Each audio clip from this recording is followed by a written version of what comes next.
whereas female hair tends to be more of the stress-related hair loss, but there's multiple causes of this. So for me, it was just fascinating how much of this debris came out of my scalp and how much cleaner it felt and how my hair just actually looked better and laid better. For our female patients, I think it's just a way to restart and reset your scalp.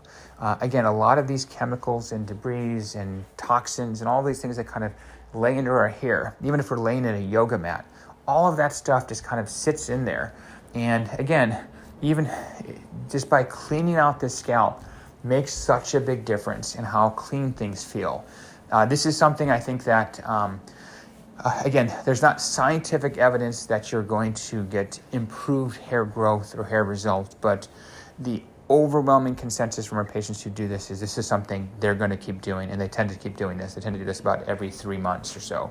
So hair and the hair facial, that's what it's being termed as.